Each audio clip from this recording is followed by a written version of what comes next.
right, we are live. So good evening, everyone, and welcome to the June 5th Litchfield School Board meeting. The time is now 5 o'clock. I'm going to call the meeting to order. Just to kick us off tonight, we are starting 30 minutes earlier this evening. There's a senior awards ceremony starting at 6 that some board members may try to attend and scoot out to, so we're shifting our time to be a 30 minutes earlier start today to accommodate. With that, I'm going to call the meeting to order, and we'll kick off with the Pledge of Allegiance, please. Allegiance to the flag of the United States of America and to the republic for which it stands, one nation, under God, indivisible, with liberty and justice for all. Moving into our agenda, we have review, revision, changes to our agenda this evening. Any board members have any changes? No changes. No changes? All right, we'll move into consent agenda. Committee reports, anything that should be moved off consent into our agenda this evening? No. Not on my end. All right, moving right along. Summary of non-public actions from May 15th, 2024. Ms. Ames motion to approve the May 1st, 2024 non-public minutes. Ms. Harrison seconded the motion, and that motion passed 4-0. Mr. Plansky was absent that evening. Mr. Cutter motioned to approve the nomination of Ms. Jositis at GMS, special education teacher, on M+15 step 9 for $66,550. Mrs. Ames seconded that motion, and that motion passed 5-0. Ms. Harrison motioned to approve the nomination of Sarah Taylor as our Director of Curriculum, Instruction, and Assessment for $115,000. Mr. Cutter seconded that motion, and the motion passed 5-0. Mr. Shoemaker motioned to approve the resignation of Ms. Sophia Fowler, as the Student Services Director. Mr. Plansky seconded that motion, and the motion passed 5-0. We have LMS with us this evening. I'll invite Principal Grantham up and members of the Student Council. Come on up, guys. All right, excellent. So I'm not even going to sit because I'm just going to stand because I'm just here as a very, very proud principal of a wonderful group of students that have worked really hard this year on a lot of different projects here. So they're going to be here to talk to you a little bit about what C3PO has been and what they're working on and kind of some plans moving forward as well. So I'm going to turn it right over to them. And I'm going to step back. If you need me, I will be right back here. Hi, welcome. Hello. Hi. How about your names and grades? I'm Sam, I'm in 5th grade. I'm Evelyn, and I'm in 5th grade. I'm Cadence, I'm in 5th grade. I'm Lauren, and I'm also in 5th grade. I'm Malcolm, and I'm also in 5th grade. Well, welcome, guys. It's nice to have you here. I love it when you bring props. We have props today. We are part of the LMS Student Council and C3PO. We have a Google slide presentation that we made that we would like to share with you all tonight. We hope you enjoy it. At the start of the year, we asked C3PO if there was anything that we needed to change, and we impacted most of these items throughout the year. Our school collected almost 700 boxes of cereal to donate. One of our 5th grade representative's mom had us connect to the Litchfield Food Pantry, which helped us support this and other communities. Have you seen our cereal box video or any of the responses we received yet? Yes. That's Yes, awesome. you guys did a fantastic job. So what was the important information there, guys? How many schools have taken our challenge? 28. Wow. Wow, that's great. And over 15,000 boxes. Do I see that right? Yep. That's fantastic. Are the schools mostly in New Hampshire or are they from all over? All over. There's one from like Alaska. Nice. That's really cool. That's great. Just from little Litchfield. And what was really cool, I think the one we have posted up there is Pelham School District took the challenge but made it their own. If you haven't had a chance to watch that video, it's pretty exciting. They took the Kindness Matters challenge but made it their own, and it's really cool to see. And that's this link, right? Yes, So the challenge accepted is from Pelham. correct. One of the examples. We have others posted to our social media also. That's great. Is this going to be a tradition now going forward, or? We have some big plans for next year moving forward. It might not be cereal next year. We might have something moving on, but we're gonna, working on making a difference. Love that. All right, next slide. We had 2 fundraisers to raise money. We had people write a kind message on a card and attach it to a duck or a ring pop. We raised altogether $555. We hope to add a bench to our outdoor classroom. So where is our outdoor classroom, Evelyn? We have a courtyard in our school, and it is right there. We are planning to make a sort of outdoor learning space for kids to be in. Really cool. Our 5th and 6th graders did kindness activities. And 5th graders made kindness rocks, while 6th graders made a kindness chain. Who did you work with, Lauren? For which one? For the rocks and the chains. TM and Bill. So from the Center for School Climate and Research, we had, how many days did they come to talk with us? Oh, like I'm putting them on the spot now with See that? questions. Just thinking. 3 or 4 probably. Yeah, quite a few times. Awesome. Yeah, that looks really good. There were many options for after-school activities for all LMS students. This year, I personally was in student council, track and field, and cross country. These were all very great experiences for me. Evelyn? I was in a lot of clubs. I was in student council. I was in Crusaders Club. I was in drama club. I was in robotics. I was in many different clubs. What does joining a club mean, Evelyn? You take time at the end of your day to do a bunch of fun activities that go with the kind of criteria of that club. Like drama club made a play at the end of the school year. Crusaders Club focused on medieval ages. Robotics worked on robotics. Katie, who were you in? I was on student council, robotics, and track. I was in 2 drama clubs, Crusaders Club, student council, lacrosse, and band. You were busy. Very busy. I was in student council, drama club, band, Green Links Recycling Club, and softball. Ready for our next slide, Dr. Jetty?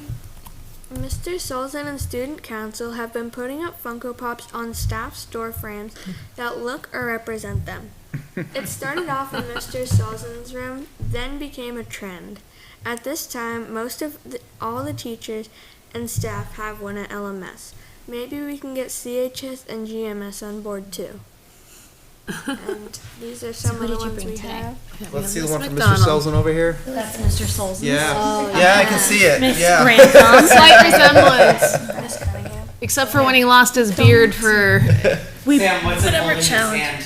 Oh, he's holding a Funko Pop and a backpack. Okay. All right, there Extra you go. appropriate. We brought Miss Cunningham and Miss McDonald with us today for the Oh, meeting. excellent. Miss McDonald couldn't make it, so we have her in Funko version. Excellent. That's funny. Version. Those are great. Next slide, please.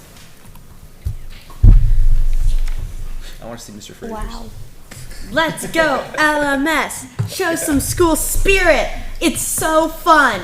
On the Fridays before a vacation, we have a pep rally. We also have themed days during these weeks, too.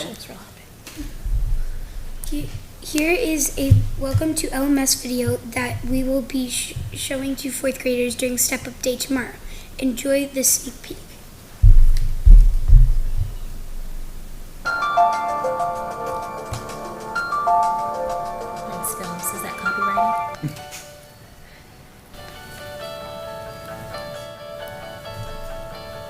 Hello, GMS 4th graders. I'm Mrs. Grantham. I'm the principal up here at Litchfield Middle School. We can't wait to have you all join us next year in the fall, and we are looking forward to you showing us how kindness matters. Hi everyone, I'm Mr. Peterson. Starting July 1st, I'll be the new assistant principal at Litchfield Middle School. Looking forward to joining LMS and seeing everyone this fall.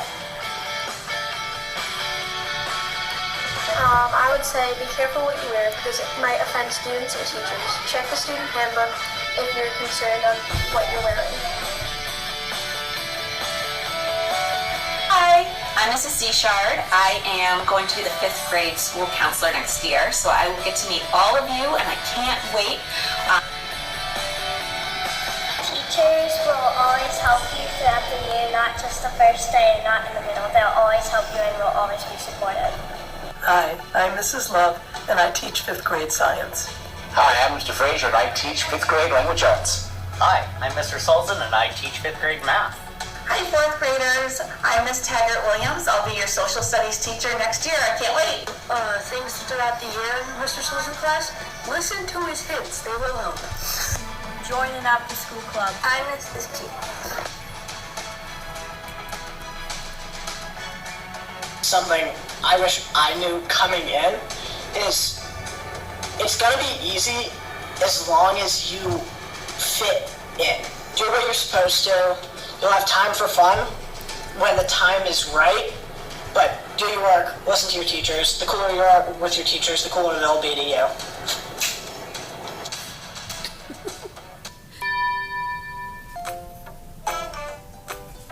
Very nice. So Sam, I have to ask, right? You're talking about dress code, and here you are wearing a Packer shirt. This is Patriots country, man. That was great. Great job.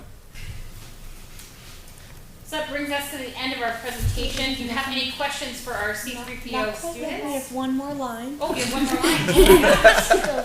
I missed out on this one. It's the line we're supposed to read. That's the secret one It's I the wasn't allowed mystery to know line. about.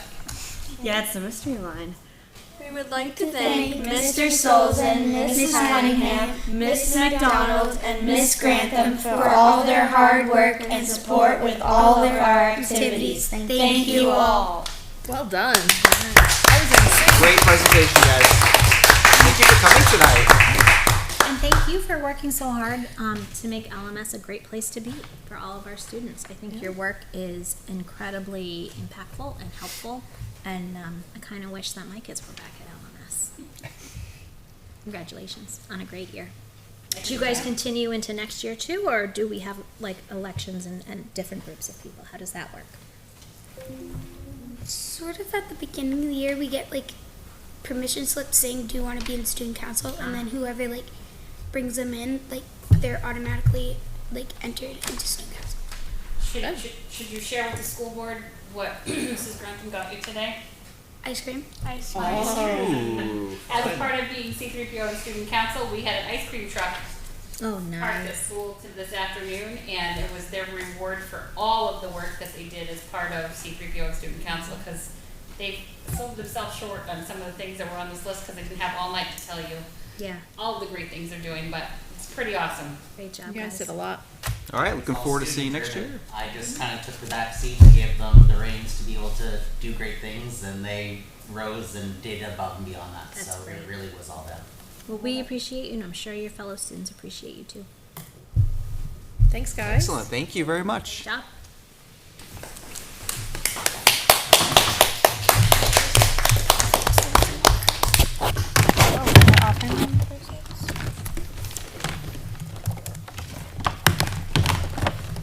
You might want to put the rock in the back. There are 5 here, so people present, so we have 4. Did we really have 4? You should have one That's more. good. You should have one more. Yeah, we should have.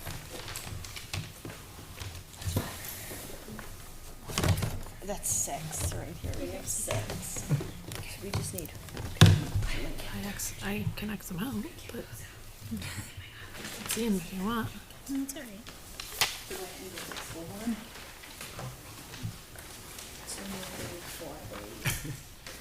They have a treat for you as well. Oh boy, we get presents. Awesome. Aw, thank you. Thank you. Thank you very much. That's great. Fun. Right? Awesome. Love it. Good, everybody? Great. Adding it on. I have yours. It'll be in my office. I forgot the bag this evening, so there's more. So these bracelets. Thank you. Thanks. Is that yours? Did you give that up for me? I did, yeah, I have a couple. So these bracelets were part of that Kindness Rocks challenge that the kids took on with our Center for Climate and Culture. We are has a lot of other things that I'm sure you've read in the report that I won't go through in detail individually, but the one thing I did want to focus on is I know we've done a lot of testing this spring, and there's a lot of information coming soon to a theater near us, including we've worked closely with Andrea Stern as part of our IT department in getting the SAS Family Portal unique codes uploaded to PowerSchool. So families will be able to access their SAS scores and data through that unique link that's in PowerSchool. It's unique to individual families and students, and we mailed it out last year, but it took a while to get there. This is going to be a much more quick and easily accessible way for families to get their SAS data, but it is not accessible via the app. You have to do it from a computer or a desktop in order to get that. So if anybody's having trouble accessing that, they can reach out and we can print out those access codes individually to make that happen. We're super proud of all of our athletes. We had an amazing season in all of our sports for spring sports. This was typed before all the final games were last week. They all made playoffs. We're not quite there in that first place spot, but we're really proud of the effort and energy that they put in for all of our sports teams. And all of those awesome clubs that the kids were talking about earlier have had amazing springs and presentations and concerts and wonderful things going on. Lots of good things. This week, I know Mrs. Ames has a collection of cool things that she was able to pick up from our Entrepreneur Day, which was yesterday. Lots of shopping was happening yesterday as part of our economics lessons in 6th grade. So it's making it real, and boy, those kids were really happy to hold that cash they earned yesterday, as they always are in 6th grade. It's exciting for them, and it's a really fun lesson to make learning real. The last thing that we wanted to share and talk about is some moves that we have happening for next year. Miss Bishop is going to be moving up to 8th grade to teach algebra and 8th grade math. Mrs. Merrill will be moving up to teach 7th grade math and accelerated math. And we're really hoping that through the process of the summer that we're able to get access. Right now we don't have access to that online Big Ideas resource for our students, and I know Mrs. Bishop relies heavily on that. So we're hoping that that comes through. I know it was something that Ms. Woodman, Mrs. Sullivan is working on getting together for us. We just want to make sure that that is something that's accessible, because as they're switching grades, they want to have access to that curriculum over the summer to get to planning, because they're excited about it. That's great. Any questions on anything else? All right. No, nothing from my side. Thank you so much. Thank you. Thank you very much. Appreciate it. And just for point of reference for the community, we have 2 members that are not present tonight. Mr. Shoemaker had a conflict this evening, was not able to attend, and Mr. Plansky hopefully will be joining us here shortly. That being said, next up on the agenda is the student representative report. I know our student representative is at the CHS ceremony this evening, so will not be with us tonight. So we'll move over that report unless, do you have an update? Well, they did an update PowerPoint, so Okay. I do feel like I'm going to click through the slides for the public so that they see, because you have access to it. But Yep. they've given us an update on the spring sports seasons. So boys lacrosse is playing in the semifinals this afternoon. I don't have an update. Does anybody know? They were playing Laconia, right? But no, I don't have an update. It said Hopkinton, but that could be incorrect too. I don't know. And then baseball ended their season yesterday. They lost in the semifinals, but they had a great season. They were the number 2 seed going into it, and as typical in tournaments, number 3 and 4 are now playing for the finals. So interesting turnabout there. Track, one person made the meet of champions, and that was on Sunday, and the student came in 8th. Girls lacrosse ended at their season at 2-11, and softball ended 9-6 and lost in the quarterfinals to Co-Brown. So great season for Campbell Sports. Relative to activity, Springfest, they just wrapped up. They had fabulous activities at the high school. It was a happening place last week, and a hypnotist, I guess, visited the school. The prom was a blast. Sorry? Did the hypnotist work? I don't know. I heard it was hysterical. It usually is hysterical. Yeah. And there's a reason why I would not do that as a staff member. Yes. So, yeah. But prom was a blast. Everybody signs up ahead of time and is good. And it was a great night for students and teachers. And then the seniors, this says senior last day was Monday. Just a reminder, the seniors had classes Monday, and then they went on their overnight cruise, which was fabulous. 74 of them ended up staying overnight, having the ghost tour at night, and then the full day of learning activities yesterday. So actually, it was fun. yesterday was their last day. For current events, they're doing their digital portfolio still. Obviously, they went on a cruise and stayed overnight in Boston. And then tomorrow, they will be doing the walkthrough at GMS and LMS. So that's a great event. Seniors dress up, they've got their robes on, and they parade through and get celebrated by their teachers. And remember, in a district where well over 90% of the kids are ours all the way through, this is a great event for the seniors and our staff to participate in. And it's a huge symbolic thing for underclassmen, right, to see students who are graduating, and what does that end look like? So that parade is really a big event. And finally, it looks like at the high school, they will be wrapping up classes on the 11th, with the 12th, 13th, and 14th being competency recovery days. So that tells me that we should have everybody passed and done by the 14th on the last day. And an update on lacrosse, they started at 5 o'clock, so the game is just started. Just started. And we are looking at graduation this Friday at 6 o'clock. It is at Campbell High School. Location is still to be determined.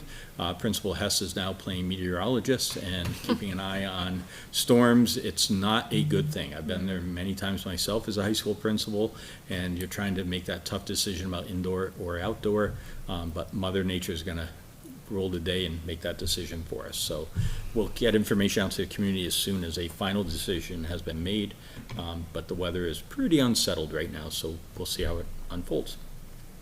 And I think that is their last slide. It is. So there's your student report. Thank you for that update. Any comments, questions from the board?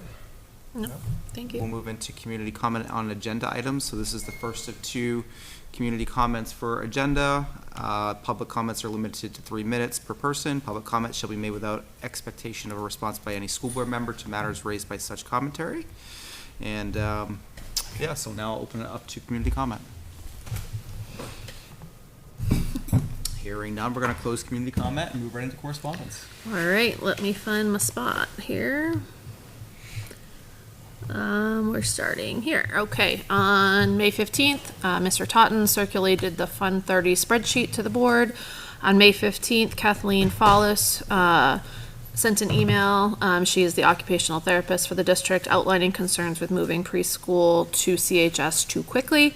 On May 16th, the board received an email from Courtney Brandish and Melanie Smith, a preschool teacher and case manager, outlining concerns with moving preschool to CHS and outlining some questions that would need to be answered if that move was going to happen. On May 17th, Val Nelson, Director of School Counseling, circulated an invite to the board to attend the Spring Awards ceremony. On May 17th, Mr. Cutter circulated an email outlining some pay information for exiting employees.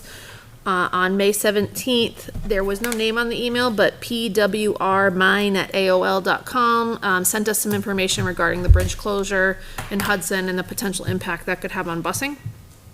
On May 20th, Jan Sullivan circulated the May 15th public and non-public minutes for review. On May 20th, Renee Burgess, Executive Assistant to the Superintendent, circulated information regarding interviews for the Special Services Director position. On May 22nd, Mr. Shoemaker circulated an email providing some feedback from a facilities member regarding some of our job postings. On May 22nd, Dr. Jetty circulated an email regarding the New Hampshire School Funding Fairness Program. On May 22nd, Mr. Cutter circulated an email regarding discussion on moving up our start time for tonight's meeting to 5 o'clock and moving the June 19th meeting, which is a federal holiday, to June 26th. All board members responded. On May 30th, Ms. Falzone, Human Resources, circulated an email regarding a confidential personnel issue. On May 30th, Mr. Totten circulated an email regarding confidential personnel issue. On May 30th, Jason Blaze, parent and robotics mentor, sent an email with concerns regarding the impact of moving pre-K to the high school on the robotics program. On May 31st, Ann Inamorati circulated the manifest for us. On May 31st, Renee Burgess circulated the June 5th school board agenda. And on June 4th, Renee Burgess circulated an invitation to the board, electronic invitation for graduation, and indicated our paper invitation would be delivered tonight. What we got? All right. Thank you for that. Yep. We'll move into general business at this point, and we'll turn it over to Dr. Jetty, please. Thank you. So the school enrollment report, pretty standard. We're still at 1178. That's exactly where we started the year. We've had ups and downs throughout the year, but we are ending on June. Actually, that was the May 27th number. We'll take the number once again at the end of the year, so you'll see exactly where we land on June 14th. In terms of kindergarten, that's a number that we're watching very closely. So a couple of things for the board to note. We are at 73 students enrolled in kindergarten right now. I copied and pasted the policy into this spreadsheet so that we have the numbers right in front of us. Our kindergarten trigger number is 77, so we are 4 students away from the trigger number to hire the 5th kindergarten teacher. We looked at the numbers from last year. We were basically at the same point last year, and we ended up with 83 students you can see on day 1 in kindergarten. So, you know, if last year's trend tells us we're going to hit the trigger mark and then continue to increase beyond that. So that's just something that we want to keep our eye on. And for first grade, we are at 85, and the trigger number for first grade is 85. So that position is in the budget, and we are implementing that based upon the trigger number. So any questions on enrollment? No. We're good. Thank you. All right. Then electric school buses. So really good news that came in last week. So we started the adventure of looking at electrifying our bus fleet a couple of years ago. And so there was grant money that became available to us. And we worked with Dick Henry on the initial application. And basically what the grant does is it pays the cost differential between a diesel bus and an electric bus. So electric buses are more expensive, but it's a federal subsidy to reduce the number of diesel buses that are on the road by paying that differential for us. So we were really, I'm going to brag for a second, we were one of the first districts in the southern tier that was even talking about this. The folks at First Student got on board and really embraced it. So in the second round of buses, they took the lead and did the application. And now in the third round, they also took the lead and completed the application and submitted it for us. And I'm really pleased to let the board know that we are the recipient of a grant. So Litchfield School District has been awarded $2.79 million to electrify our bus fleet. So all 8 buses are slated to be replaced and upgraded to electric. And I think that effort really led to the whole yard here in Nashua. So First Student also submitted for buses in Hudson and Nashua. I think Nashua is getting 22 buses by the spreadsheet, and Hudson's getting 16, I believe. So, you know, they're going to have a significant number of electric buses operating out of the yard. So big exciting news, I think. You know, the opportunity to have this will allow us to, obviously our buses are actually relatively new and low mileage because they don't travel all that far. So this will allow those to be repurposed somewhere else when electric buses come online for us. So, so it's great news. There's a lot of details still to come.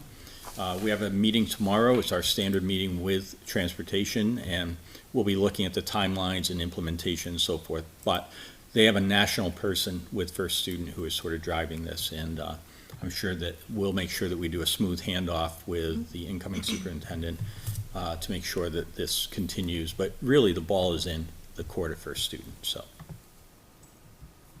this is great news. We had talked a little bit when we were reviewing the addendum to the contract with First Student about there was a question whether or not if we did switch to electric buses, whether or not we would be able to reduce the rate that we would be spending on fuel because they would be electric. Has any discussion of that reoccurred, or is that in the works? yeah, so those are the conversations we're going to start tomorrow. What's the impact on the contract? What does that look like with fuel costs, et cetera? So it's going to be, I mean, in all honesty, it's going to be a preliminary conversation tomorrow Right. with a lot of details that still need to come. So I do think getting Brian up to speed on this, and, my suggestion would be that this might be a window for Dick Henry, who is advising us on this, because Dick has a lot of ideas relative to the way the buses can integrate in with the solar grid and so forth. So I think there's a lot of negotiation and conversation still to be had on this. But thank you for raising it, Tina, because it'll be important that we keep that front and center, because this should be a cost savings for everybody going forward. At one point, there was a discussion about charging the buses, using the panels. Is that part of what you're discussing too? Or is it the expectation that first student will have the charging stations for all these new buses, et cetera? The first concept was that we would have a charging station in Litchfield. It may be tied to the grid at LMS. That was all preliminary conversation. I think seeing that there are now actually 40 some odd buses in the yard, I think first student is going to have some idea about charging stations there. So again, part of the conversation going forward. And this was at the time where we thought we might only get 1 or 2 buses. And 8 Right. is significantly different. Yeah. And if you look at the link, I mean, they've awarded $1.7 billion to this initiative across the country, and it's 5,800 buses, or in 800 and some odd school districts. So it's a huge national effort, and we're a part of it, which I can't celebrate and comment enough that little old Litchfield has, been picked to be a part of this. So I think it's really a good opportunity for us and our community. Excellent. Thank you for that update. You're welcome. Retirement tea, so just a quick recap. The retirement tea is a great event. It's a great opportunity to see our teachers and staff who have put a lot of time into the district.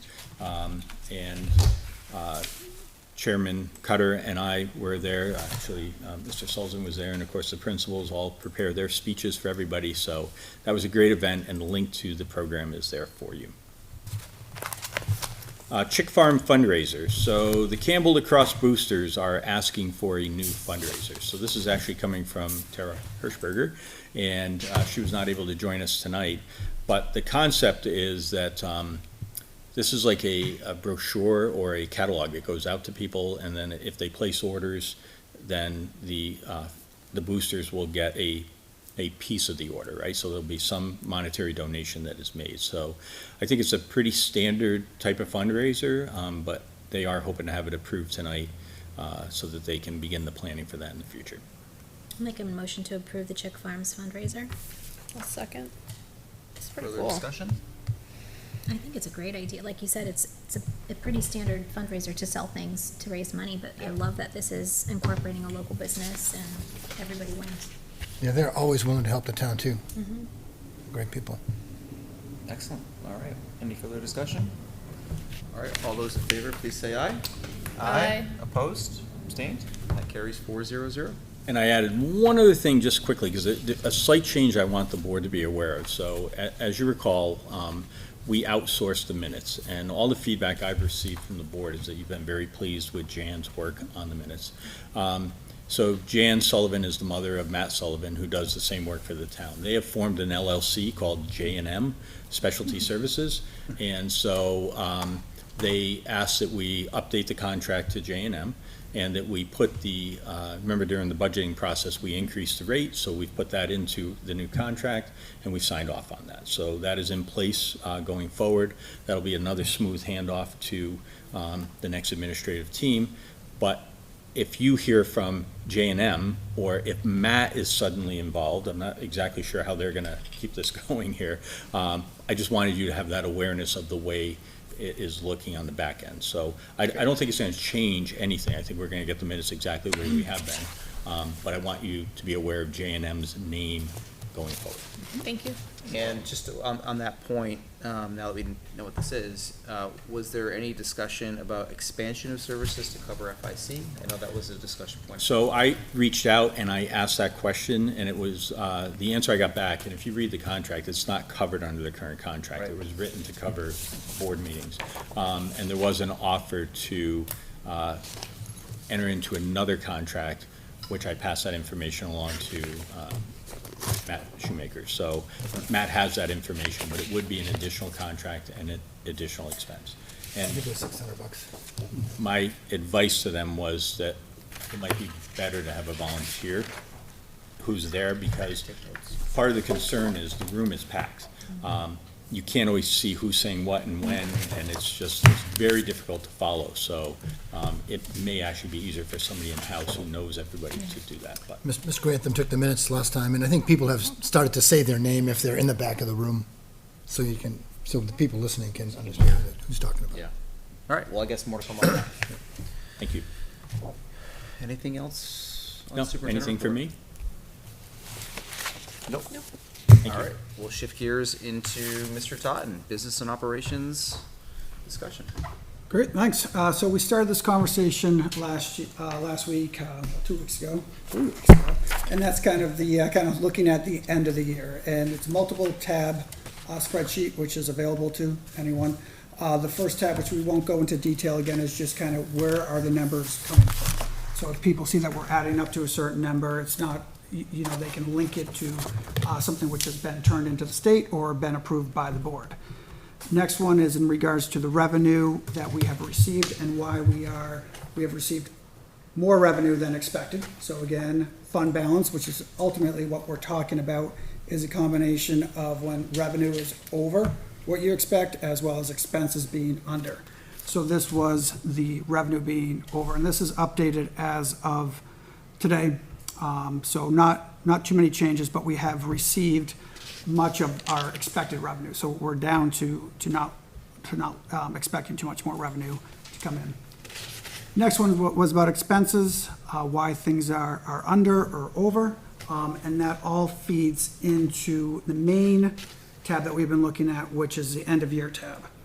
So no real changes at the top. You'll see the revenue went up by a couple thousand. The expenses under budget is still going to be somewhere around that 1.2 million, which then, added together gives us about 1.33 million of fund balance to start off with.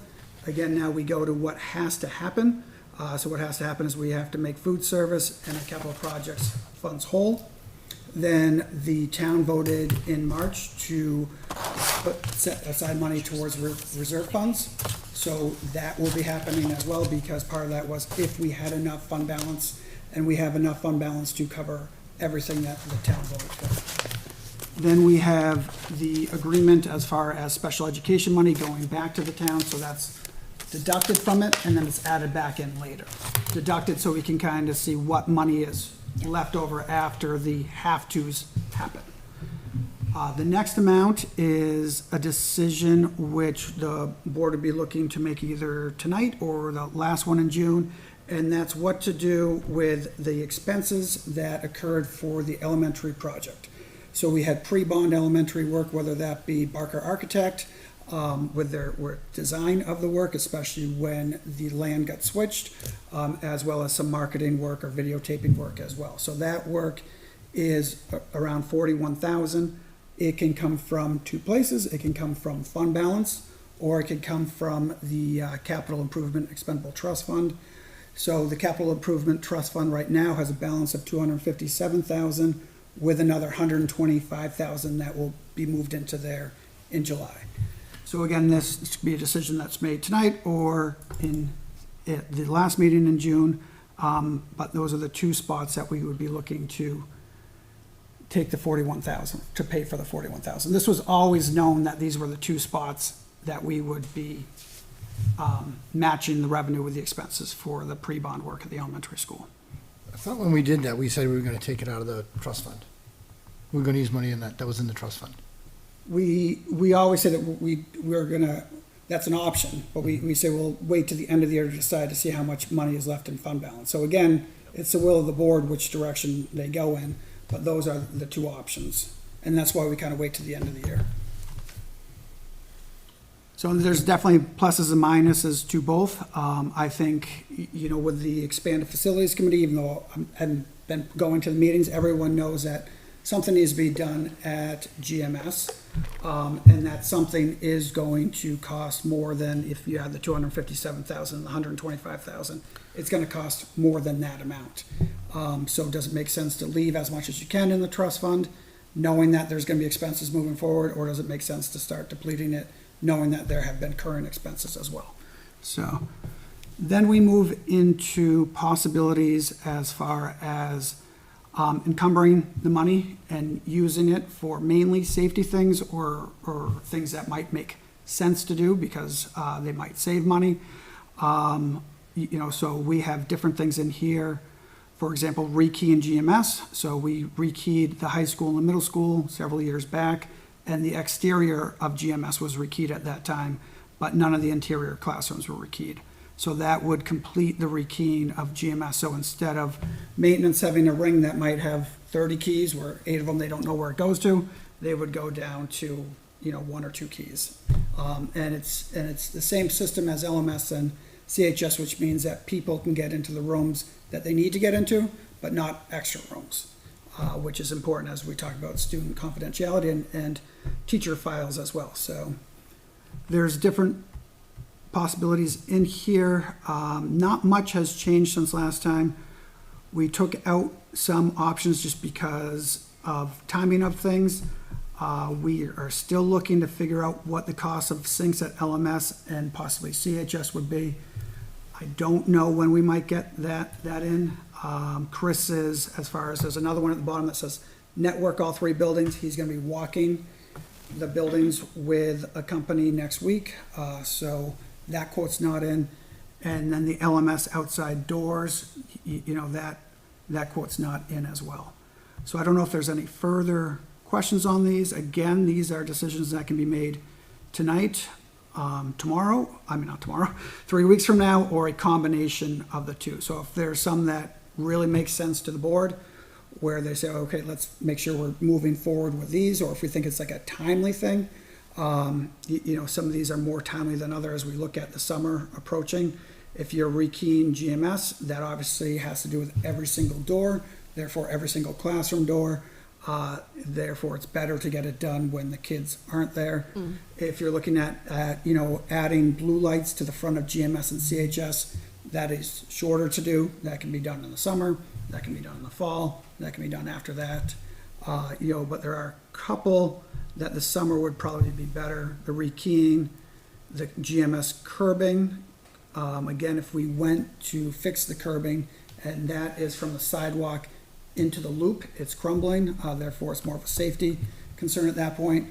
We could, with permission from the board, we could then go out to the company. Now, with any company like that, you're at the whim of when they can fit you in anyways. But the sooner you let them know, the sooner they start working on that.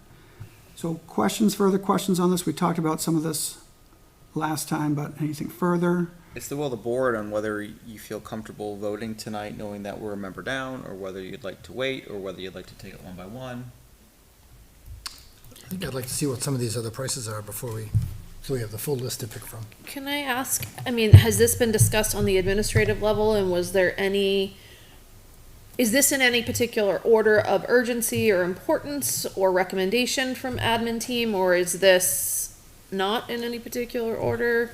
This is not in any particular order. I will say that the first thing I put on there, in my mind, is the number one thing, which is rekeying GMS. Other than that, it's not in any order. It was discussed as far as just ideas from the admin team. Make sure everyone who has an idea gives it to me, therefore the school board can see it. So this is coming from different groups for that. But then we didn't sit back down together and rank them at that point. Yeah, I would like to, if we can, to have them prioritized. I'm leaning towards safety first, of course, safety and security first.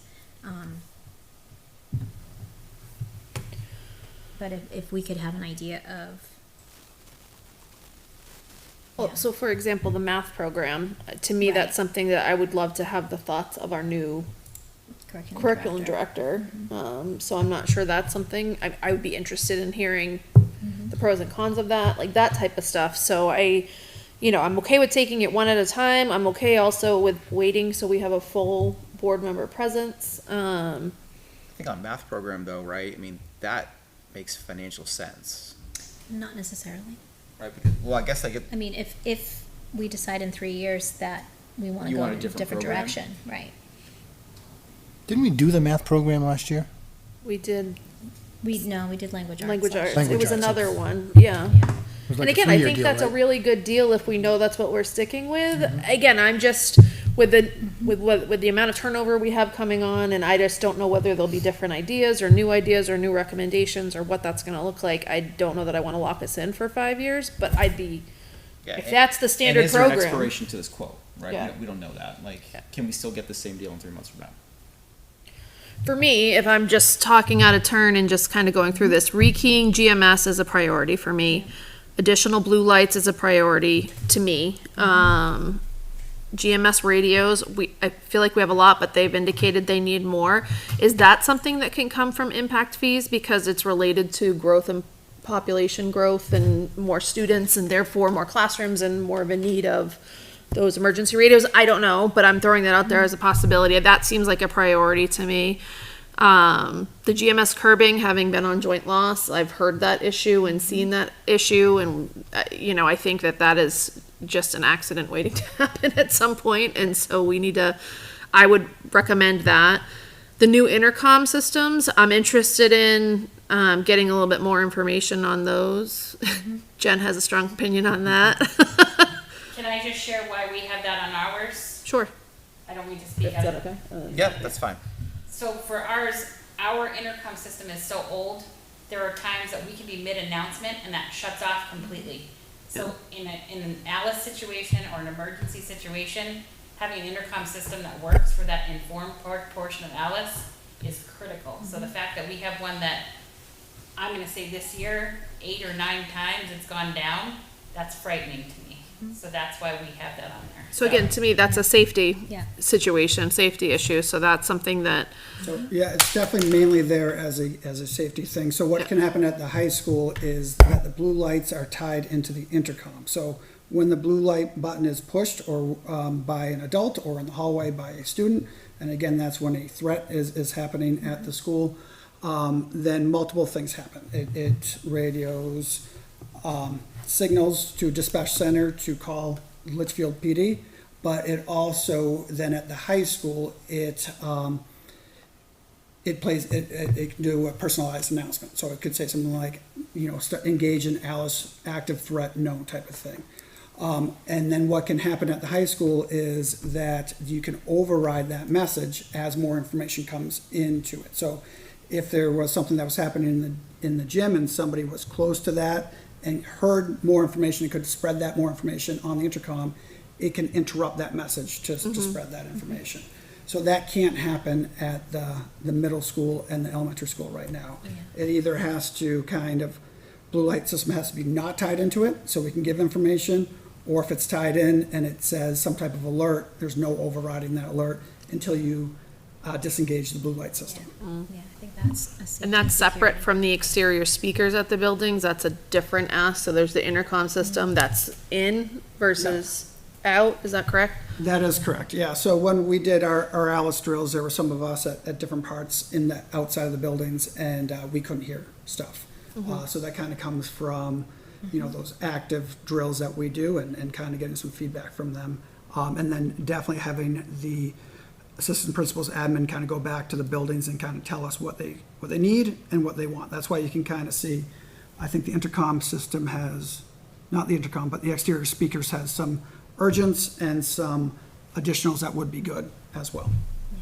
Is there a reason why, and I'm sorry, if anyone has any other questions, feel free to jump in. Is there a reason why the Stop the Bleed kits and the tourniquets weren't part of the budget, and or can they be part of the budget? To me, that seems less of an end of the year and more of a budgetary, but I'm curious. Yeah, I think, I was thinking about that today too, why we didn't just buy them. And the reason for that was, when we discussed that district emergency, we took in all ideas, and that was some of the ideas, so they went on the list instead of just kind of purchasing them. In hindsight, I probably just would purchase them. I might still purchase them because it seems like a weird thing to vote on if if our fire and police are saying this would be important for you. Yeah, Right. yeah. And it is, $2,100, it seems the direction that we want to go. So, Yeah. I'm with you on that. I might just go ahead and purchase those, because I think that's probably the better direction than kind of The sooner you prolonging have it it, the better. anymore. Yeah. So, The sinks at LMS and possibly CHS, that seems like, again, I don't know, is that more of a want than a need? The conversation started with mirrors, and then it expanded. Expanded to sink, right? right, and so so these bottom three, I'm curious about the safety piece, and then again, we would need to see the price tag, so I agree with Mr. Plansky in terms of, I don't wanna, do we think they're going to be within that 49,000? I don't even know what to ballpark. yeah, I think the sinks at LMS could add up, because you're not just talking about the sinks, you're talking about the whole vanity that you'd be replacing at that time, because it wouldn't make sense to replace the sinks and then have a vanity which is multicolored, with rust on it and We had not. talked about doing the standalone sinks like we'll put into the locker rooms to just. Yep, there would be no keep it need for simple. them to Keep it simple, Yep. they don't stand on them or don't get any ideas, kids, push anything back. They're there, the bathrooms at LMS, the partitions that, we have some that are hanging on by a thread, that's why those were put on there. And original to the building, so. I think it's one of those things that grows, so if you're gonna replace the partitions and you're trying to have students take pride and take care of it, those sinks are horrible. I mean, it is the 1987 blue laminate that cannot be cleaned, it is stained, it is pretty nasty. So our thought was, if you're gonna do it, you really should get everything in there taken care of. So it grew today, actually, but it was in order to, get, make sure that those bathrooms are proper. And So let's hold off. Let's wait until our June 26th meeting. Hopefully we'll have a full board for that evening. And And we'll those quotes. and we will prioritize the vast majority of our time that night to talking about encumbrances and end of year. And that will give you enough time, Doug, to place orders. Prioritize them? Yeah. Yeah, and please send any other questions as you think about it. I know sometimes we think about them tonight, sometimes we think about it tomorrow or 3 days from now. Any questions that you have, we can look to get that information for. Yeah, no, I appreciate if we can get any type of, input on the prioritizing of the different Yeah. things, a star next to the ones that are safety, because again, off the top of my head, I didn't quite understand the link between the intercom system. I mean, I guess it completely makes sense when you say it out loud, but that it's a safety versus just, it's blipping in and out, which is probably annoying too, but, I think that would be helpful. on the math program, because I do think it's going to be difficult for the new curriculum person to weigh in, not being aware of where we are with all that. I mean, we can certainly ask the question, but I want to make sure I understand it and we're presenting it correctly. So we already have the 85,000 budgeted, right? So this is really just an $11,000 ask to Extend it 2 more years. to add the 2 more years, right? That's why I was saying it makes financial sense. And- right. Yeah. And then we can take a look at, is there an escape clause in there? That's what I would be Right. interested in. Yeah. Okay, let's try to get you that answer. That's also part of what we had in my presentation from our math teachers, because without the contract signed for either 3 or 5, they right now don't have access to the online materials, and as teachers are switching grade levels. Okay. So they need 3 that. months would be problematic. Yeah. Okay. Okay. Okey doke. Thank you. All right. Yes, I have a lacrosse update. And- It is 6-1, but they are currently on a lightning delay for 30 minutes. Are we So winning? they are winning 6-1, but lightning delay. Okay. Somebody in Laconia has a direct line. So just quickly on door sweeps too, because that seems like a minuscule thing, but I want to explain it. That's to make sure, I mean, when you walk down the halls at Yeah. GMS and you look at a door, you see right outside, right? The facilities group has talked about the critters getting in the building, it's because it's not tight. So this is an effort to tighten that up. That's also a safety matter. I mean, we do not want any animals running around on desks at night, so I'm assuming it would also help with the building efficiency. HVAC. it would certainly Little help. heat going out, Yeah. and cold coming in, Right, kind or of thing. vice versa. Yeah.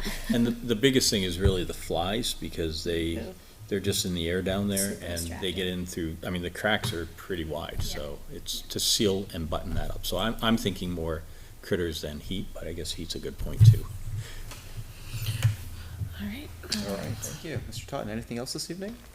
No, just again, the impact fees, which is now a tab as well. We have the 2,600 that needs to be encumbered or used by September 12th at the elementary school, or else it goes back to the developer. Again, it doesn't have to be used, it just has to be encumbered by that time. Typically when you think about impact fees, you're thinking about bigger type of projects. There is no set big project going on at the elementary school right now, especially with the fact that there's an expanded facilities committee and they're meeting about goals and looking to get input from the community. But I think it would be good if we can work with the town to see what could qualify for that. Could the rekeying kind of qualify for that? Again, the rekeying is Or the is curbing. over that. Curbing, The Curbing is a lot of use. I mean, more people, more use, more crumbling, So I started a conversation with Kim today, and we'll continue that, and we'll see what could possibly be used for that as far as the list that we have. Okay. Sounds good. Thank you for that. All right, that wraps it for tonight? Yep. All right, we'll move into public minutes from May 15th, 2024. Has everyone had an opportunity to review minutes that were attached? I did. I'll make a motion to approve the May 15th, 2024 public minutes. We have a motion by Heidi. Is there a second? Second by Mr. Plansky. Additional discussion? All those in favor, please say aye. Aye. Opposed? Abstained? That carries 4-0-0. Mr. Chair, I was wondering if it would be amenable to the board if I step out to go to senior night at the high school and then come back Yes. for any further business. You can let me know, or Thank you very wait much. till I come back. Absolutely. I'll just leave everything here. If I can pack it You're up for you if we assuming. get. You're assuming we're still gonna be here. No, I'm pretty sure I'll be back.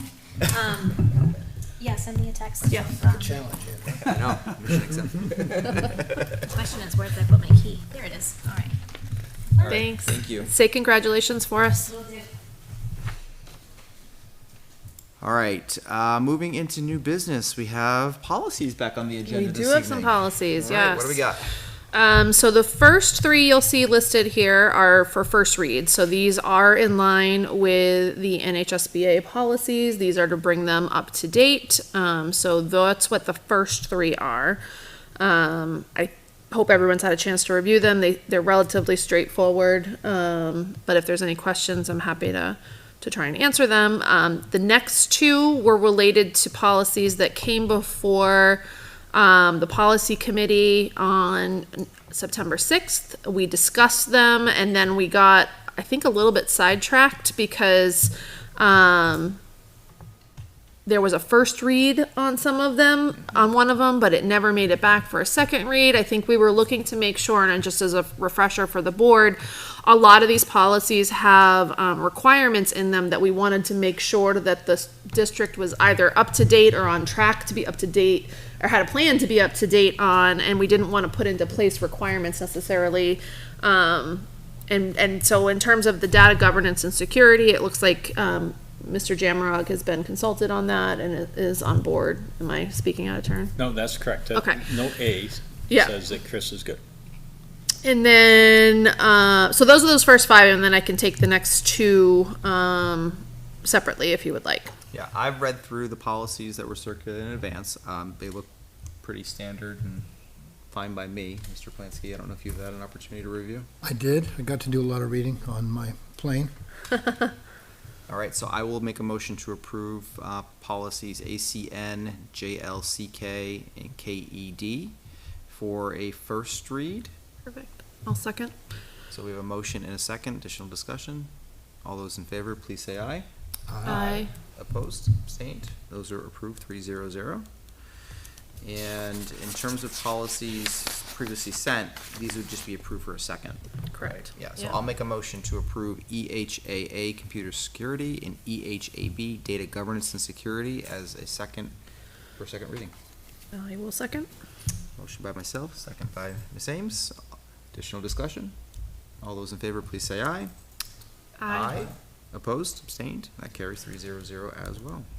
Okay, and then for purposes of, more housekeeping, I think, than anything else, we had talked about, these changes as they came up in terms of BCAA. There was a signature page, but it didn't have dates on them, and so we wanted to make sure it was dated, so people knew what year it was. We do happen to have the same board makeup as we had last year, and so that doesn't often happen, but because it does, we wanted to make clear the year on it. So that was, we wanted to go ahead and sign that with a date on it. And then for BCA, the Code of Ethics, we just wanted to make sure that the board formally approved. While the board approved it by signing it, we didn't necessarily go through the process of having it come forward for a first read or a second read and make that change. And so for just clean housekeeping matters, and I think we can skip the first read if we want to, because we've technically already had it. And again, if I'm speaking out of turn at all, please let me know. I think these are both fine I mean, the board has already approved them. They are. Right? Again, it's cleaning My up. only question is given we're down 2 members, do we just wait until our next meeting to get the signs, to get the signatures? That's fine. Otherwise, we're doing it twice. That's fine. It's your call. I mean, they're there, and we can certainly bring them back. Okay, yeah, let's bring them back and put the full book and sign it all at once. Absolutely fine with me. Do it twice. So that is policy update. The goal is to have 5 more policies for you next time, as well as potentially some removals of expired, old, what we believe have already been taken care of, but can't find necessarily the documentation, right, that those policies were rescinded, amongst old minutes. And so, It's fun, isn't it? there's ones where there's typewriter version of things and they don't make sense and they look like they have been overtaken and You just want the history and but we want to just make it very clear so we have it in the minutes that this is what we have done and rescinded. So there's going to be a few of those, I think, next time, and then 5 new policies for first read. All right, well, thank you for carrying that forward. No problem. We'll move into grants. Yep, just want to update the board. So again, smooth handoff, right? We want to make sure that everything is set with our federal grants for next year. So I'm presenting the board with a spreadsheet that shows it looks like a 7-year history of where our grant money has been. A couple of things to point out is that grants all across the board are down for next year. That's not only a Litchfield phenomena. Talking with a colleague over in Bedford, they had a 90% reduction in their title grant. So they're really looking at cutting some programming because that's a huge reduction that wasn't anticipated. In our case, Title I had a 21% reduction. So we're in the process of putting that together. You will notice that we got more money coming into this year. So if you compare it back to 2 years ago, it's still more than we had at that point. So, and there are some rules relative to carryover from one year to the next, et cetera. So Mary is managing all that. And again, we'll do a smooth handoff on it. Title II is down 15, and then Title IV is down almost 50%. So that's a big hit to our Title IV funds. IDEA money, we have not received the numbers yet. Those are supposed to be out by the end of the week. This might be one of those Friday at 3 o'clock emails that comes from NHED, but at any rate, we will get those numbers and have that updated for the board. I also want to point out that the ESSER funds, if you look down below, so there were some funds that became available to us, and we still have $52,072.11 in ESSER funds.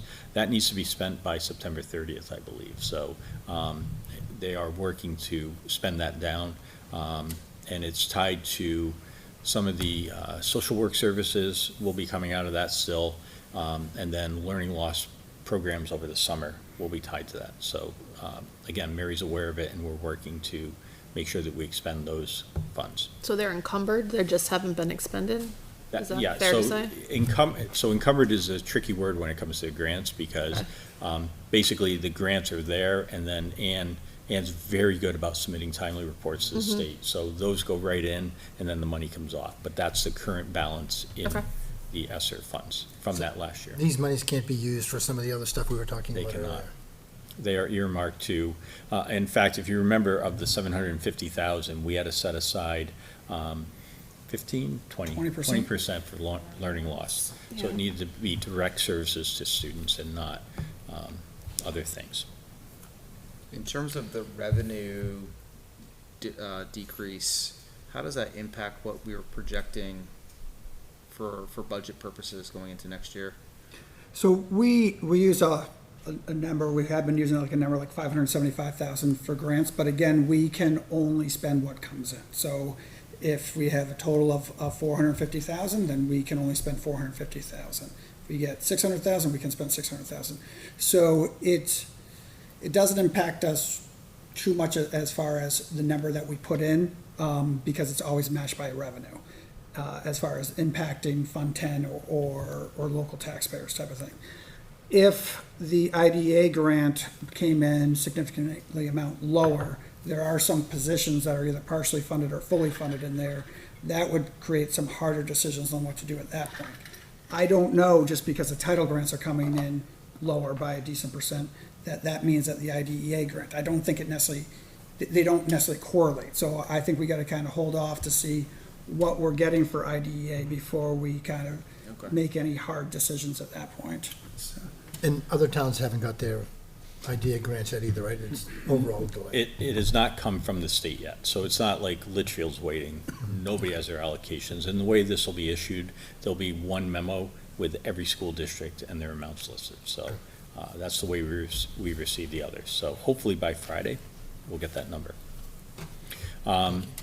The second item underneath grants is just where we are with the approval status. So it was required that we submit paperwork by June 1st. And I just want to report to the board that we did that. We met our deadline.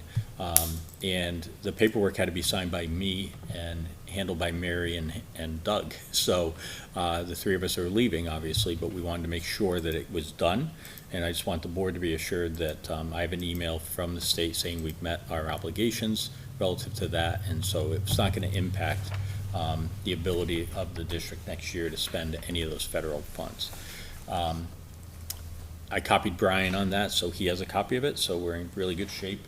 IDEA has to be done by June 30th, so getting those numbers this week would be really sweet because we have work to do relative to that, but again, we'll stay on track.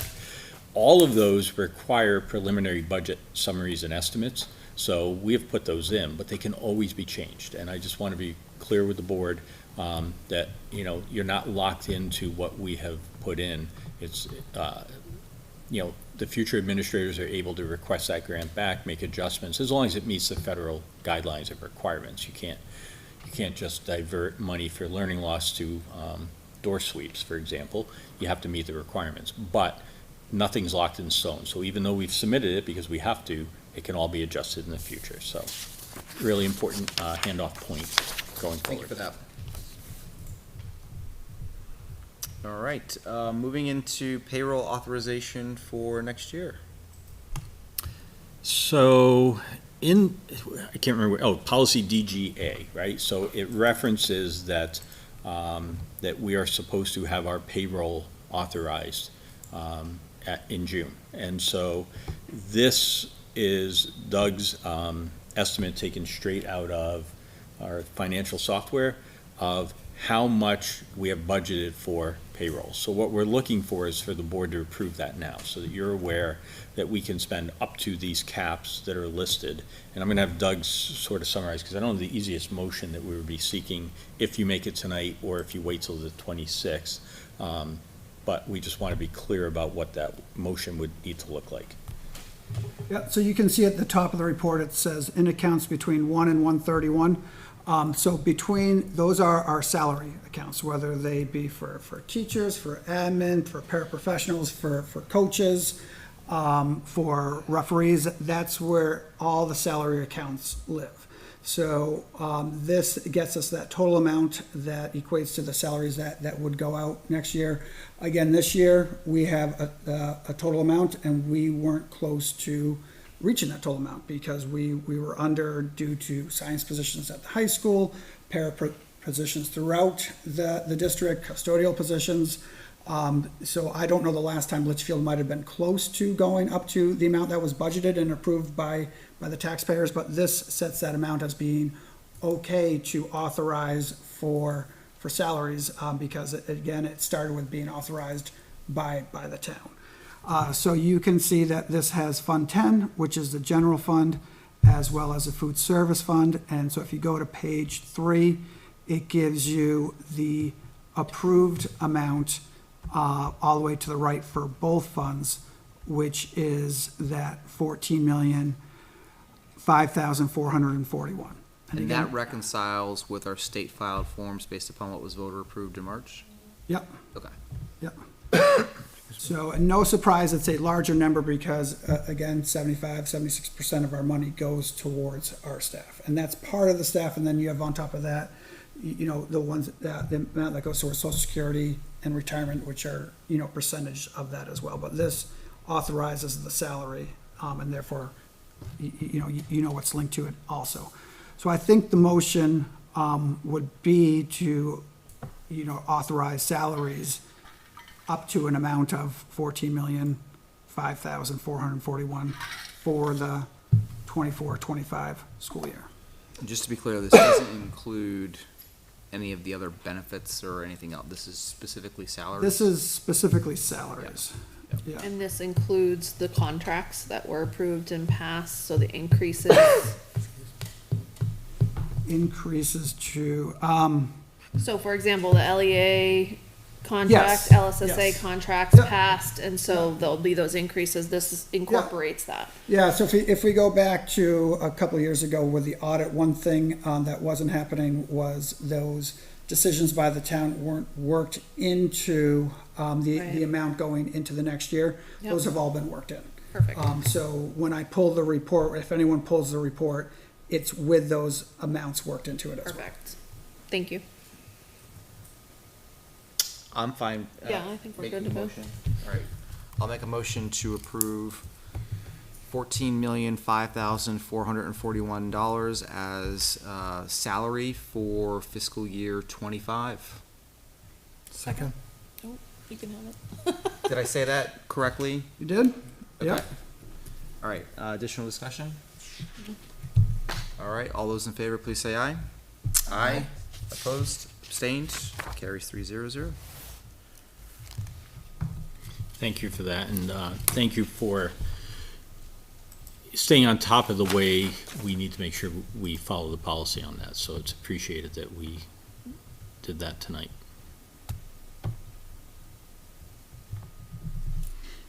All right, excellent. So now we'll shift gears and move into old business, and we have LMS Solar up first.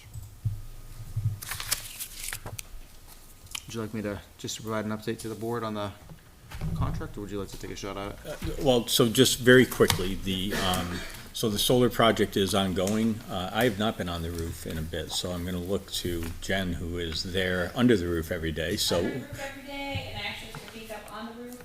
The panels are going in fast and furious. I can say as of, when was that there? Monday?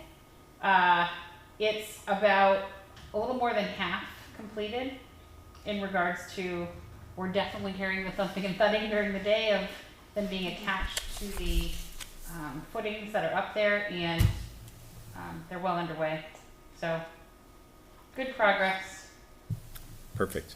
I was up on the roof maybe a week and a half ago, and I was talking to some of the workers that were doing the initial panel install. I think I sent the board a picture, right? Yeah, you did. Yeah. And ultimately they said, yeah, I mean, once you kind of get the hang of it, it'll go quicker, right? But they were, in the first, I'm going to say 10 or 15 panels, they were kind of getting used to the process and the flow and the wiring and where all the connection points are.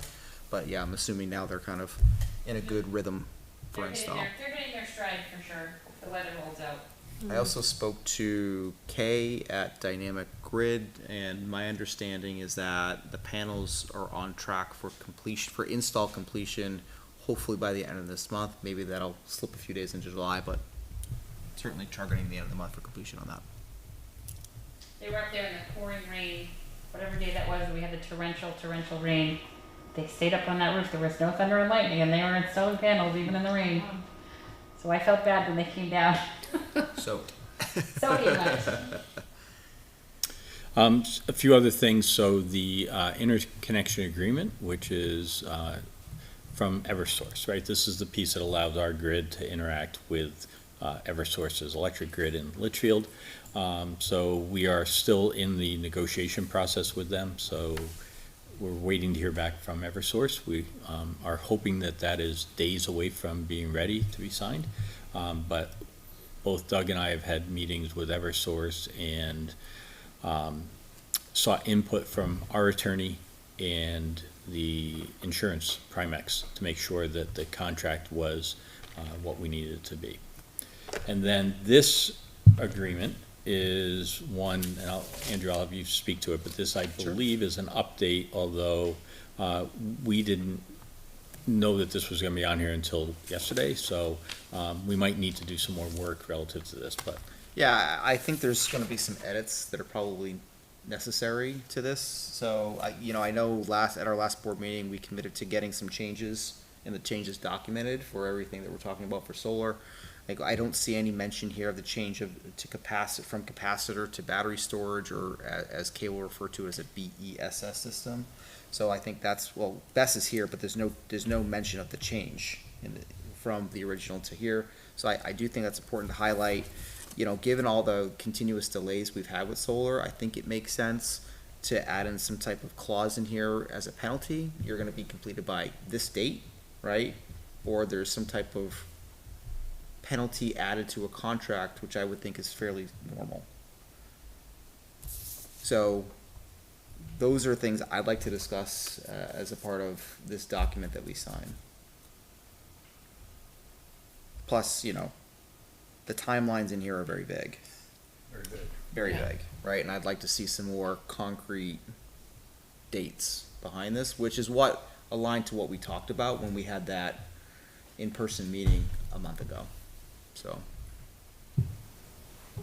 that's my initial reactions to it.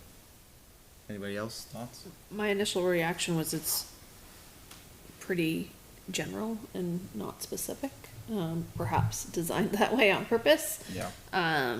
But there's not a lot you can hold someone accountable for, or I was just surprised it was a one-pager. I certainly thought it was going to be a more detailed contract. I know we already have one in place, and this is more to document the changes to that prior contract, but I would like to see, at the very least, some discussion of what happens if deadlines aren't met, in terms of, we were able to voluntarily work out something with Kay this year, or with Dynamic Grid, in terms of they're covering the difference between us staying on Eversource electricity versus having the solar panels in place, but didn't have to do that necessarily per the contract. Am I right? Well, if I understand it correctly, they implemented the PPA. The terms of the PPA went into effect, so that's now in effect going forward. That's not something that will come out of effect. And when you talk about a penalty, the penalty is actually on them.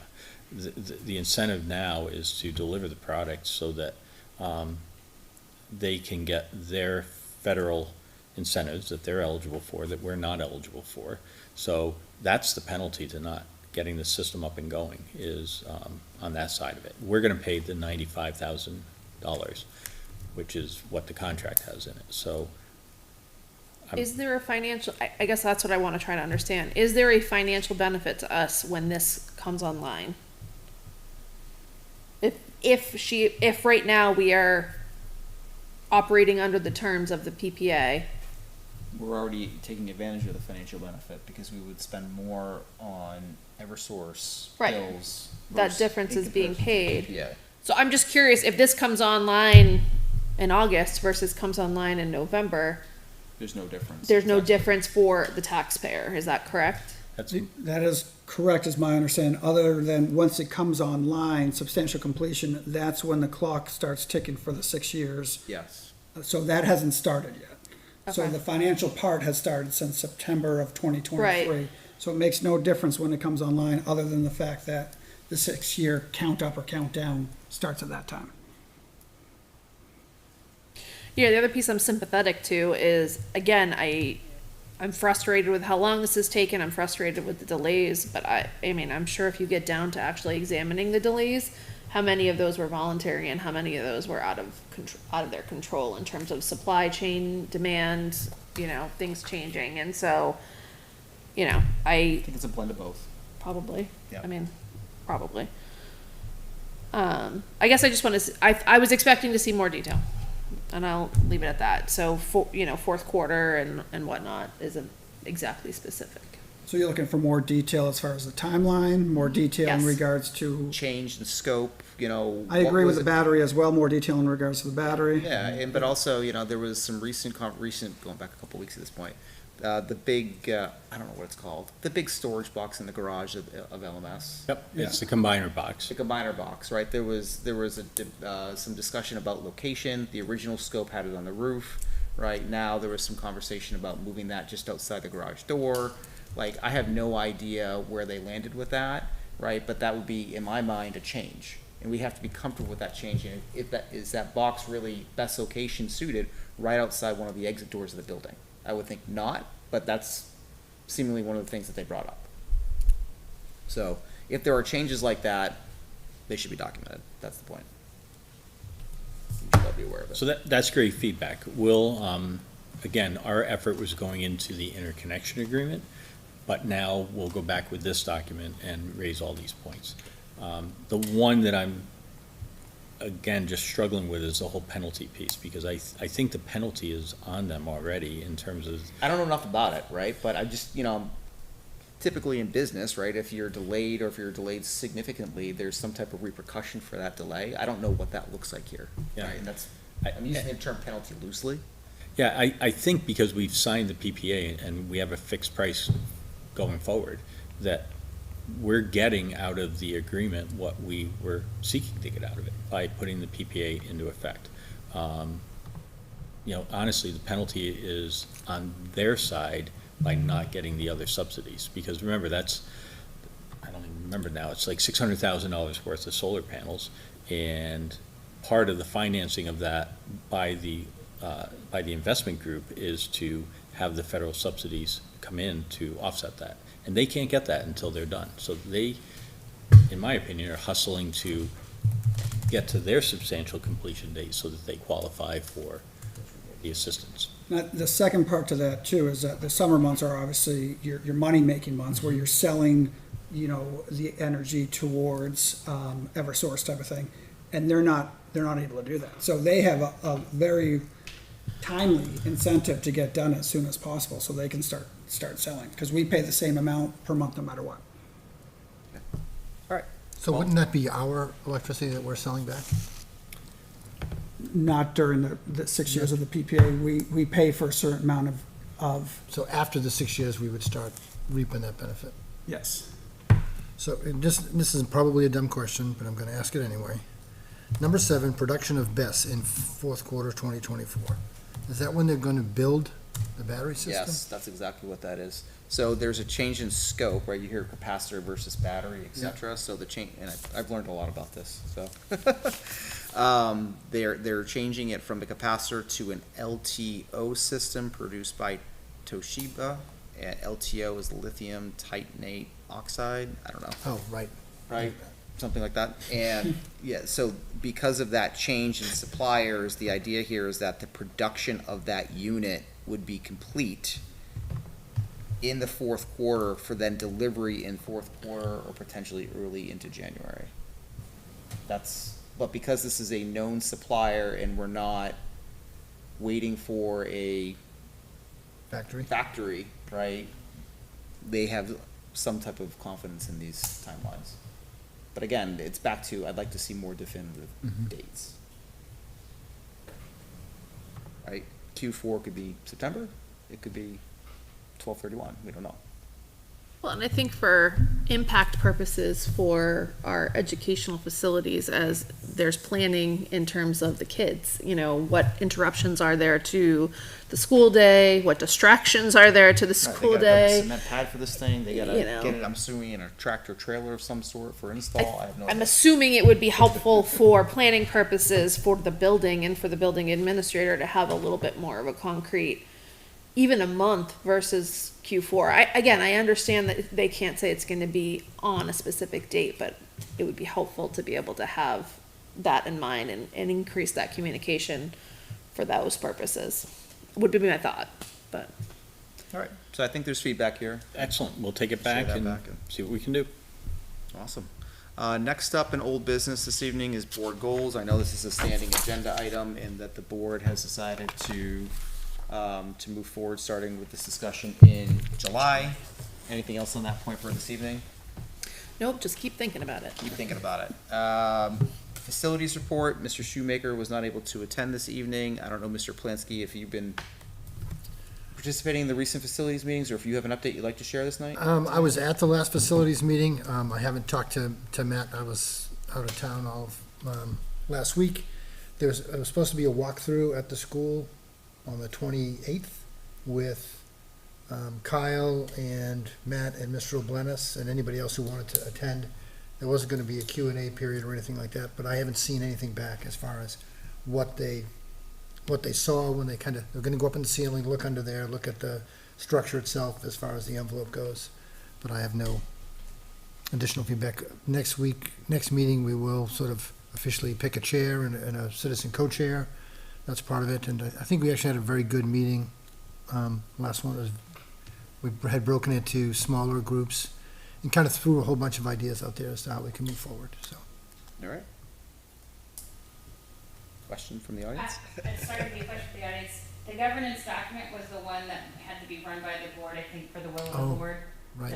I'm looking back at the note from that. See what happens when you take the notes? Do you remember everything? Let me see if I have the governance document. Talk amongst yourselves. Well, I mean, either way, if it's something the board should review. Yeah, I don't think we can Right, do I it don't in think, 5 I don't think we minutes. should be able, I don't think we should be doing that tonight. I think the board should have an opportunity to review it and then have a discussion about it. So either I or Matt will get it to you guys get it to the board the next day or two. Perfect, and we'll If continue you get it to me, I can add it to the agenda next time. as a link. Yep, yep, and so we'll add that into June 26th. Okay. Zoning, so I know this has been a kind of a running agenda item here for old business. We did participate in the May 20th meeting. However, the abutters, is that the right thing? Right? The homeowners? The homeowners? Yeah. The homeowners, elected to delay it until this month, until June, because the zoning board was not fully represented with five members. Only 4 members were present, and they wanted a 5-member board so their case could be heard. So that is now in June, and I Are forget you the able date. to go, or- I'm able to go, it's my calendar. I think Okay, it's June as long as someone's 17th, there. but don't hold me to that date. And then pre-K for old business.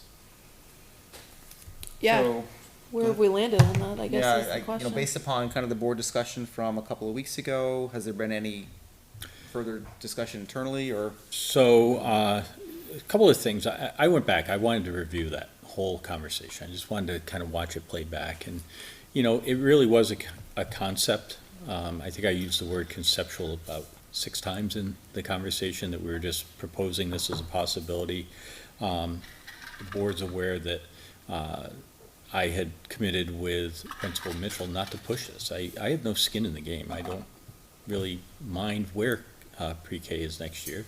This is an effort to give some pressure release to GMS, and whether it occurs next year or the year after, I think we're pretty clear that we're just looking for an idea here how to proceed ahead, because clearly we're not going to vote on and build and fix something next year. This is going to be a multi-year process, so we're just looking at possibilities. So I have followed up. I had a conversation with Kathleen Follis after the meeting that we had, and there have been other email communications that have come in from people. So at this point, it's hanging there. I mean, if you go back and look at the minutes of it, really the next thing is, what would this even look like in terms of a cost? We'd have to really have somebody engage and so forth. But it's pretty clear to me that it's not something that's going to take place for September. I do think this is a longer question for the board to have, and to try to figure out and map out the process going forward, so. So we'll keep it under old business for now, and, I don't know that we need to keep it. I think it gets brought back when it's ready for When it's ready, board yeah. review would be my suggestion, just because, It sounds like it's still in the discussion phase and conceptual phase, as was said, and it was brought forward, I think, as an option of possibly investigating what the cost would be to move forward with it for September. But I think now that that's off the table, there's no urgency to the conversation, and so letting it play out between and have some of those questions that were in the emails answered and concerns answered and see where it ends up. Again, long term, as a board member, as a parent of a student who wants to be a teacher someday, I would love to have an early education program in the high school. I think it would be great. I think it could be something that could work, but everyone's got to feel comfortable with it. So that it's more long term. Is the board interested in, is this a question to go to FIC? So it's a subcommittee of the board. Is this a topic that should factor into all of the conversation that's taking place there? I don't know the answer to that. I think potentially, but I think let's wait for the new direction, the new team members coming in, get new. I know we talked about the new superintendent being from Bo, and where this is a successful program. Love to get his thoughts on how it works. So, all right, we'll strike her from the agenda for now, and we'll just hang tight for a future update. Perfect. Thank you. All right, moving into school board comments. I come bearing gifts. So I was lucky enough to be able to take some time to go to the 6th grade entrepreneur fair. Our 6th graders worked really, really hard. I was definitely handing out a lot of dollar bills for different little things. So I would like to share with the board, we have an LMS keychain that's up for grabs. We have a Kindness Matter bookmark that's up for grabs. My personal favorite, a pink Stanley, and I think you can put a magnet on the back of it and put it on the fridge. Seriously, all right. And then again, one of the more creative options, there was a student who had basically taken old parts and just welded them together into different creations. There were flowers. The one I grabbed happened to look like an animal. It just felt very representative to me of what the Entrepreneur Project is about, just taking something and turning it into a craft. I have my lovely new turtle earrings on that I am wearing today, bracelets. So again, the board is welcome to grab something if you would like. I really am so glad that this tradition has continued. From Mrs. Sid was in charge of it for so many years, and I think it's a really good lesson for the kids as you sit there and you ask them questions, and they're kind of embarrassed and they're looking down, but they're also proud. They're really proud of what they put together, and so anyway, it was a good event to go to. I think we're all in full swing of attending events because I feel like I've been here, there, and everywhere for the last couple weeks, but Tina and I went to the Senior Academic Awards, which was wonderful. There's a program, if you want to take a look at it, to circulate to see where our students are going. I sat at a table with actually Aiden I'm going to ruin his last name, Scopulidis, who was our school board rep last year. He's heading to UMass Lowell, and then I sat with somebody who's heading to UNH. I mean, there's just a lot of really amazing we have a lot of really great seniors, and so to hear their stories and to hear where they're going, and I just love this time of year. There were concerts. There was a GMS concert that was wonderful.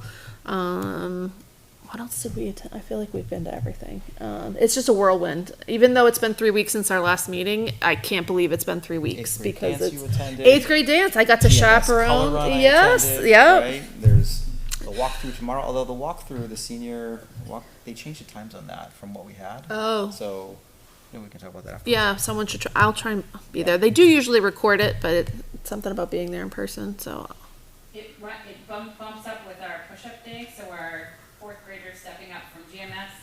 We're going to be there from 8:45 right till 10, so we're sending them back home for 15 minutes earlier, and literally the 4th grade buses will pull out and the seniors will be pulling in. The schedule changed with that. Okay. Threw a bit of a wrinkle in my. all right, let's talk about that because I should be able to cover that. All right, excellent. But yes, to your point, Heidi, there's been just a tremendous amount of end-of-year activities, more to come. I think the board is very much looking forward to participating in Friday in the CHS graduation as a special congratulations for all of those who have now wrapped up their classes or are about to wrap up their classes, and as we move into end-of-year activities. So. Yeah.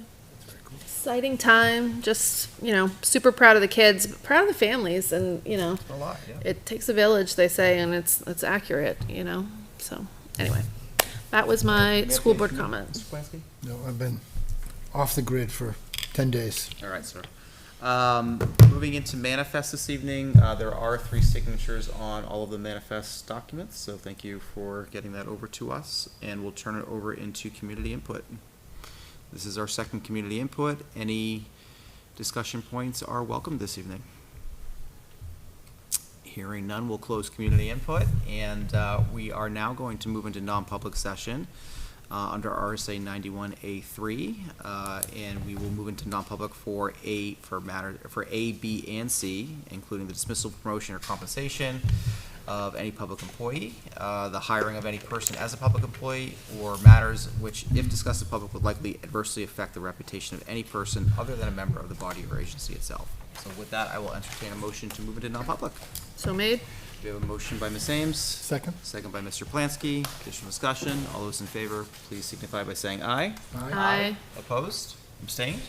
Thank you very much. Our next meeting is June 26th, start time 5:30. Hope everyone has a great rest of your evening. Thank you again. Thanks.